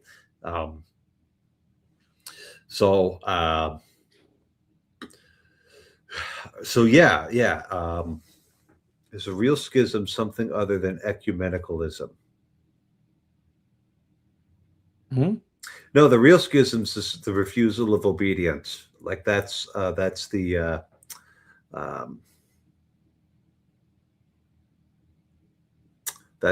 important thing right there. Yeah, disobedience. That's all that's happening. It's not. It's a refusal to come under authority. Don't do that. Like, it isn't that hard. It doesn't mean the authority has to be right for you to. Right. And this is a point that I would like to have made to the SSPX top brass if I was in a position to do anything. Right. So I'll give you guys my hot take. All right. And I have no authority on all of this, but I would have allowed the SSPX to dissent from Dignitatis Humanae. It would be a tolerated opinion. And we have that category in our tradition where it's like, well, we don't think this is the correct thing. We think this is wrong. But for the sake of the whole, we will allow you guys to say that. Because, like, religious liberty is kind of taken over the world. Like, everybody's a fan of it now, at least in the places where the Catholic Church is at its strongest, and it's even, even like in Islamic countries, you can make an appeal to fairness. It might not work, but you can make the appeal, gives you something to do. Yeah. And it's like, okay, like you guys come into the church, come into the fold, and like try and make your case. And don't because you're not going to have any influence except only, perpendicularly or whatever. I'm not sure that's the right word. You're hardly going to have any influence on the outside. But if you're inside the wire, if I can go to if in theory, in principle, I could go to an SSPX chapel for a wedding, then like they could have some influence on me. They might be able to change my mind. Yeah. Yeah. But that's why the Protestants like it, because it's reform from outside, which is not reform anymore. Right. Yeah. And you can't be censured for heresy without a warning. So like that is built into the system there, We don't just like strike people for being wrong. You've got to be like wrong and causing trouble, and have contumacy. So just not kissing the ring when you're supposed to. You don't have to kiss the ring all the times, but sometimes you need to kiss the ring. So it's weird to me that anyone would be anywhere near Catholicism and then not realize the fact that the authority above you is wrong does not mean you get to disobey them. Because if that's the case, then what's going on with that guy on the cross? Like, what's happening here? Yeah. I mean, it kind of ruins the whole thing, actually. So it's sort of like, are you sure? Like, is this really where you're going to, are you saying that though he was in the form of God, Jesus did not deem equality with God something to be grasped at, but rather he emptied himself, taking the form of a slave, being born in the likeness of men, and he was known to be of human estate and was obedient even to death on a cross? Is that what you're saying, Mark? There's a lot of words, Father. It sounded okay to me. I mean, the obedient to death on the cross was the only part I was pointing at. The rest of it sounds like Greek, although maybe it sounds more like Latin. Well, it's the old New American Bible, Philippians chapter 2 there. Christopher recognized it, I'm no doubt. Oh, we have to fix that, Father. That's the next thing I have to fix.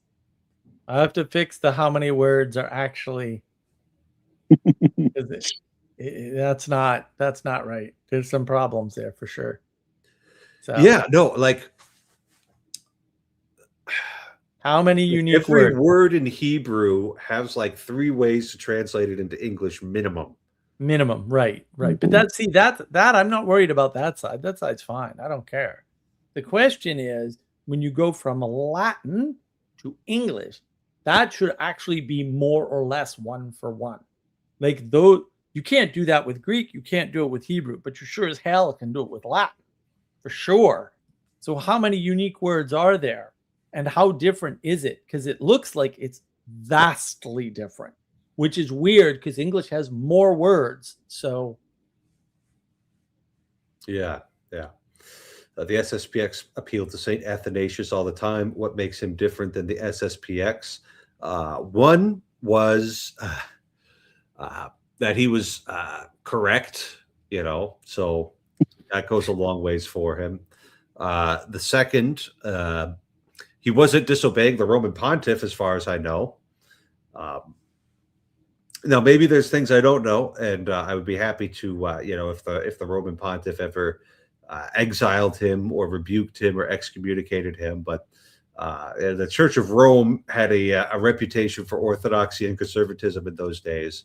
So I'd be pretty surprised if that was, in fact, the case. And then third, as I mentioned earlier on the stream, the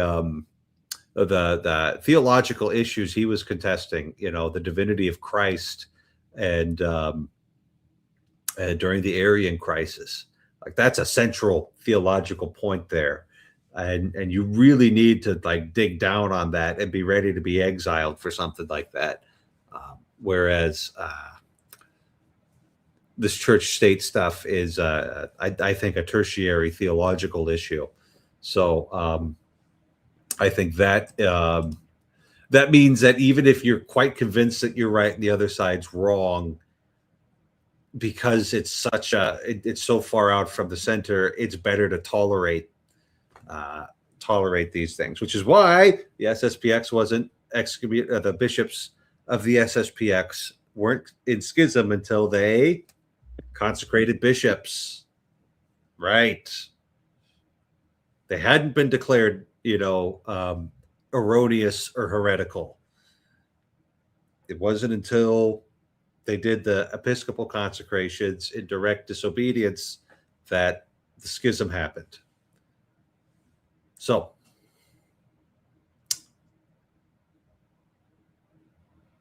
yeah, I would be interested to see if there was ever any clashes between St. Athanasius and the Roman Pontiff, who was still consolidating. The church was still figuring out how these things worked, and that at that time there wasn't developed doctrine of papal authority, but it was developing.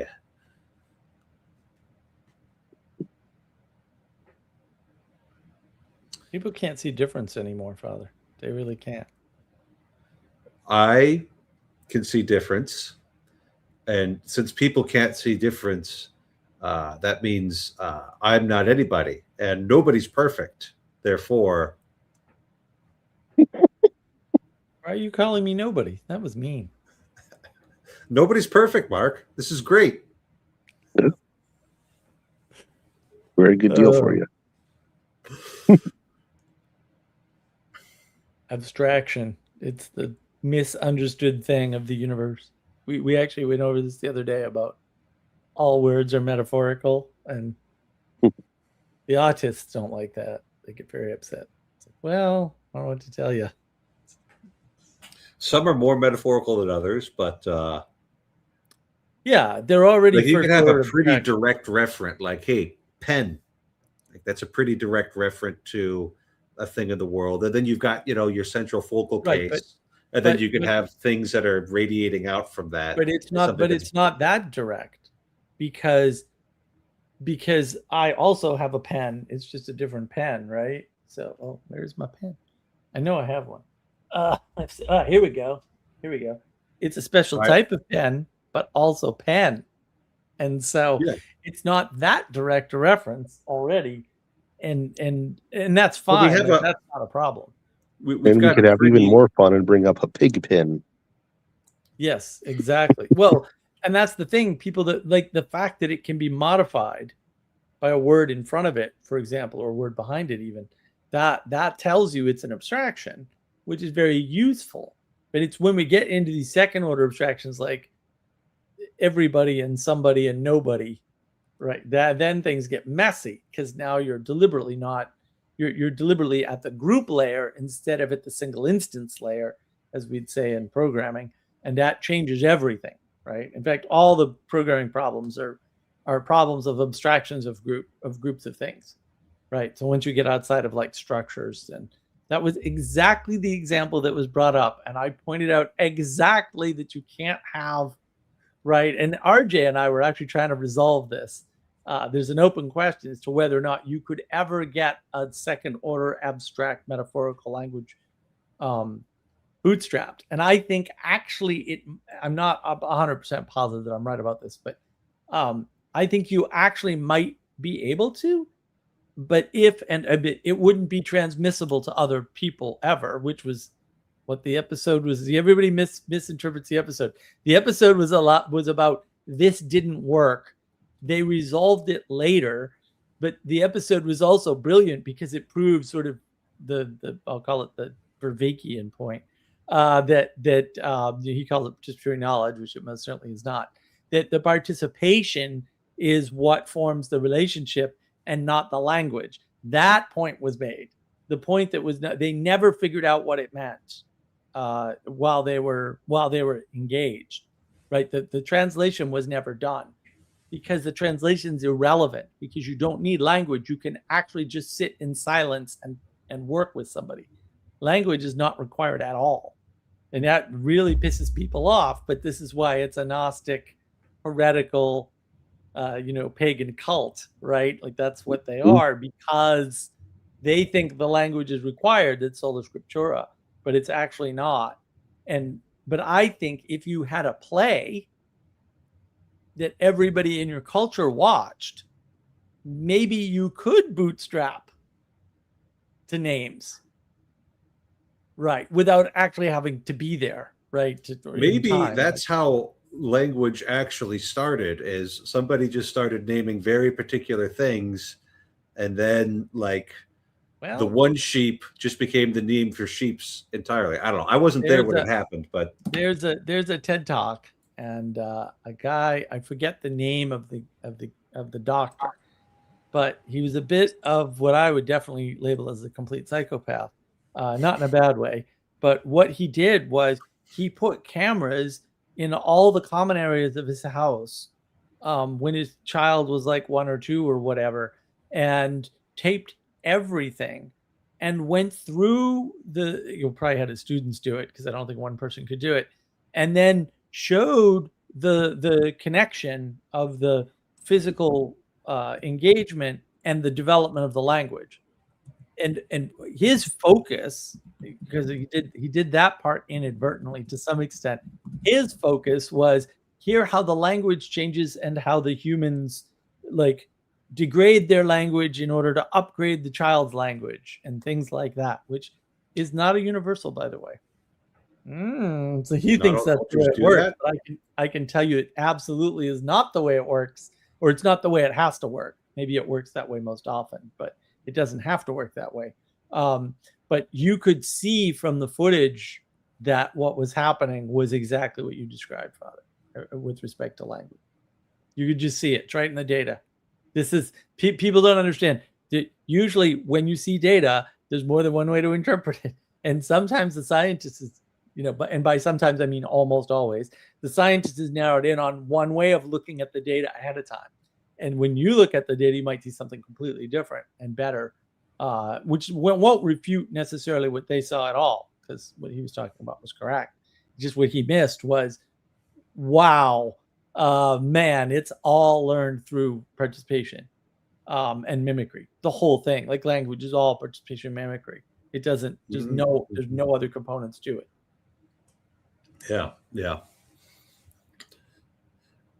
So I think, maybe if your conversation with on your server is ongoing about trying to figure out how language is metaphorical, there's I think a useful concept is having the focal case of we can take something like a pen. It's an artifact, so it might be a useful place to start, and then imagining that there are other things that could be spoken of as a pen. Like I could pick up a stick and dip it into ink and start writing with something, just a stick off the ground, and say this is a pen. And it's like, well, yeah, but that's not like the focal case of what we mean when we say pen. We mean, something that's usually manufactured and a little bit more stable. So that kind of the focal case, and then the layers of meaning that can go out from that. That might be a useful tool. And Aristotle came up with it, so it's pretty good, Yeah, because you got to be able to do that when you're doing logic. Well, there's no worries with that. No one can do any kind of logic at all. Aristotle could. I got into a whole argument about what constitutes proof of a psyop, and I was like, well, if revealing the private phone numbers of the people in the group to the opposition is not proof that you have a mole, I don't know what else is, but sure. Yeah, people are not able to do logic at all anymore. It's really sad. Ooh. We have untaught that. Actually, what we've done is we've replaced teaching dumb things with teaching logic. And now you can't teach people logic because their brains are full, effectively.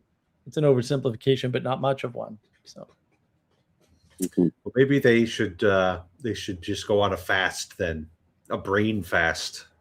Yep. Yeah, I mean, correct me if I'm mistaken, Father, but didn't many people in the scholastic period, like Peter Abelard and like others, and I think Duns Scotus Oregana, weren't many of them in the like logic focused on logician basically? Yeah, and that was, that was quite a bit of the scholastic project, is that the works of Aristotle were were being reintroduced in the West. Many of them have been lost. And as soon as the West got their hands on a decent translation of the posterior analytics, they're like, oh, yeah, this is good stuff. We're teaching everybody this. Or not everybody, but everybody in the universities who was going for an advanced degree there. And, it's an interesting thing. You can kind of see, like, you could read something like the Summa of St. Thomas, right? And it could be a little dense and it could be a little technical, and you can see the logical moves that he's doing, but you can still get a good sense of the whole of whatever article you're going about. By the time you get to somebody like Suarez, especially in his metaphysical writings, it gets a little bit painful with how chopped up things have gotten, the different concepts have gotten, and the way that they're doing the logic. So, that's been one of the critiques of the later scholastics, is that they get a little too into the logic and the chopping things up, because you have to chop things up in order to logic with them. That got a little out of hand, which is why I think quite wisely the church holds up Thomas Aquinas as the model theologian, because he was able to use Aristotle's logic, Aristotle's categories, and still keep the theological organism alive. He didn't have to break it up into pieces and kill it. So, Yeah. So I am curious, Foster, how would a Thomist respond to something like the liar's paradox, where this statement is a lie? they would just say that that's a being of reason that doesn't have any existence. It's just it's conceptually empty. Yeah. Okay. There's just, so, and specifically, like, it's actually a distortion of the purpose of language, because language ought to reveal the truth, right? Like, that is what language is for. Now the thing is that language is abstract, and you don't have to use it for the truth, which is why cooperation is actually more fundamental than speech, because cooperation, I mean, things will go wrong, but if you're actually cooperating, you'll cooperate. Whereas speech can be used to deceive and distort much too easily. So basically, when you say, I have a square circle in my back pocket, you're just that concept of square circle is just a verbal construct that doesn't have any reference to anything real, because it's just a pure contradiction right there. So it doesn't break anything in us. Those are just toys for the logicians to play with. What's a reason? Where does it come from? Oh, it's a objective second intention right there. We could talk about formal and objective first and second intentions. We're having a great time in the university. If a tree falls in the woods, does it make a sound? And it's like, well, this is easy to resolve, to find sound, resolve the whole philosophical question just with one clarification. And maybe maybe you could use it as a teaching tool with your undergraduates, just to get them to resolve it well. If you've given them enough tools, to come to that conclusion, see who can come up with it and can convince their classmates, it could be a useful teaching tool. But like for high school students in ancient Greece and below. Yeah. Well, so to my understanding, Foster, didn't the Catholic Church have a pretty negative view to the revolution by Gottlob Frege and Russell in logic, because it was basically moving from term logic to propositional logic? That would be a little bit of history that I'm not that aware of. What century are we talking about? Frege, I think, was 19th? 19th century. Yeah. what term logic to propositional logic is. I had a very bad logic class. Everybody Why do these agreed things it had a different. matter? They don't change Yeah. anything. These different ways and labels of logic don't change the fact that logic exists and it works the same way, no matter what you call it. Well, so it depends. So, as I understand it, in the Aristotelian and Thomistic tradition, what's fundamental are terms, but in Frege, Russell logic, what's fundamental are propositions, and then terms are arguments within a proposition. It just so Doesn't change so the is this- logic at it's- all, though. It changes Yeah, the there was- expression of the problem, but not the logic. Doesn't change one whit. Yeah, there was something in our logic class about Aristotelian logic had existential import. So the very last thing you had to Right. do was say, are there any of my terms that don't actually exist? Or maybe that should be the very first thing, but it was somewhere on either end of the logical process where it's like this actually existing is, relevant for whether or not this is valid. But you could still have the form. We could say that all Freggers are Boolean, all Booleans are Burr, therefore all Freggers are Burr, and we'd have a perfectly logical construction right there. But Right. it doesn't actually refer to anything. Those are just sounds that I put in there. So that would be valid in terms of its form, but Aristotle would say that's invalid proposition, or I think he would say that's an invalid syllogism because there's a lack of existential import. So Yeah. But that just proves my point. The logic is independent of the expression of the logic. It's a lot. You can use random arbitrary expressions and logic still applies to them, right? But so relabeling logic and different labels of logic are just people playing games with your mind. And why are we right? If it doesn't exist, who cares? That's right. Contradictions and paradoxes don't exist. They're cute. You can play with them. You can play with a pinwheel too. Who cares? It's just not important. I mean, I think the difference would just be that I think for the Frege Russell tradition would say that when you have something like all men are mortal, it's not that all men are mortal, Socrates is man, therefore Socrates is mortal. It's more like that whole proposition is what's fundamental, whereas for Aristotle, the individual terms are what's fundamental. So I Doesn't think change there's the logic. It doesn't change the logic at all. yeah, Doesn't so it's alter sort of like that just reveals that they're much more nominalist and materialistic in their view of the universe Right. that it does like change how they would do the logic, I think. Yeah. Which is a Okay. useful revelation. It's like it's nice to know that somebody's pretty straightforwardly nihilistic in their beliefs. Yeah. That's a useful thing to track. But I just don't know what else to make of that information. okay. I mean, that's fair. I was just thinking that like there would have metaphysical implications from that, but if not, then yeah. There's all sorts of things in the 19th century that the church looked at and said, "We're not doing this," like religious liberty, and we Yeah. changed our mind on the religious liberty to a point.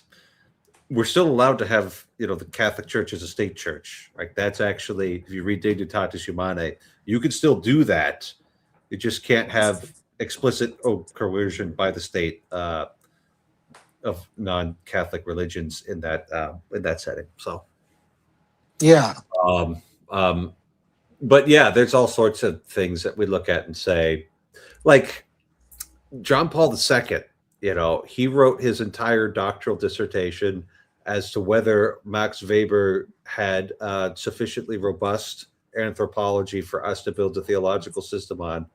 And he came up with a no, and so he just took the parts that he liked and then kind of did his own thing with it. So Yeah. You said in the past he engaged with like Weber and Husserl and Hegel and this whole German tradition, but ultimately that's not what's important from the Catholic perspective. What's the real important stuff is going to be in the Aquinas of the world and the Aristotles of the world, and then the Husserls and the Hegels and the Webers are just sprinkling on top.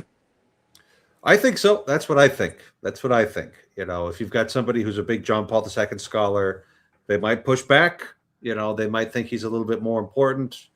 and the world and the Catholic Church, we could handle that level of dissension in-house. I think that Yes. Thomas Aquinas is more important. He might think that I'm not taking John Paul II seriously enough. We could have a fine discussion over whiskey and a pipe, and there would not be any problems. But there is a problem that I must inform you all of, is that it is fallen dark outside, and a rational creature would go to bed under these circumstances. So I must be going off to bed soon.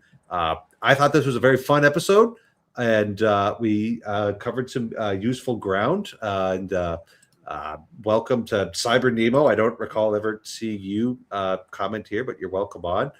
All I've got to say is good night. God bless you all, and stay on the boat. Good night, Father.